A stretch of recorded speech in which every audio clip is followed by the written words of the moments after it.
L'histoire et la traite atlantique permettent en fait de réfléchir sur des notions qui sont centrales dans les systèmes politiques contemporains, même si ils sont questionnés, mais qui sont l'égalité et qui sont la citoyenneté également.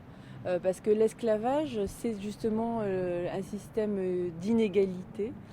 Donc réfléchir sur ce qu'il a été et a fortiori ce qu'a été l'abolition de l'esclavage, c'est précisément poser les termes de possibilité d'une égalité entre les citoyens. Et cette égalité des citoyens étant une condition nécessaire pour réfléchir à ce que c'est réellement que la démocratie, c'est-à-dire l'accès de chacun aux politiques et la reconnaissance d'une parole valable pour chacun.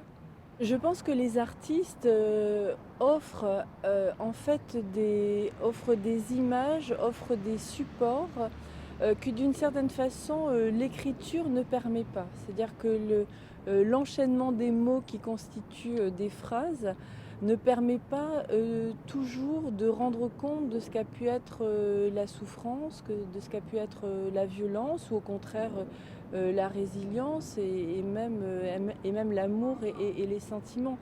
Donc l'artiste a cette possibilité de se passer des mots.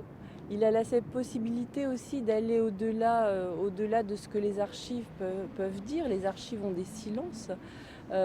L'artiste peut combler ces silences. Par exemple, ce que ne pourra pas faire un historien qui, lui, est tenu de citer ses sources et de mettre des références précises pour appuyer ce qu'il dit. Donc l'artiste a cette liberté, il a cette liberté de création et on ne peut jamais lui reprocher de dépasser des frontières qui seraient des frontières de sens d'une certaine façon, puisque c'est lui qui construit le sens et il a ce pouvoir. Donc c'est un pouvoir qui est très important, très important. Et c'est aussi l'artiste se construit aussi des supports qui s'adressent à chacun. Le dialogue entre les chercheurs et les artistes doivent se faire dans les deux sens. C'est-à-dire que les artistes, à mon sens, doivent aussi s'appuyer sur le travail des chercheurs. Et réciproquement, les chercheurs doivent écouter cette sensibilité qui est mise à jour par les artistes.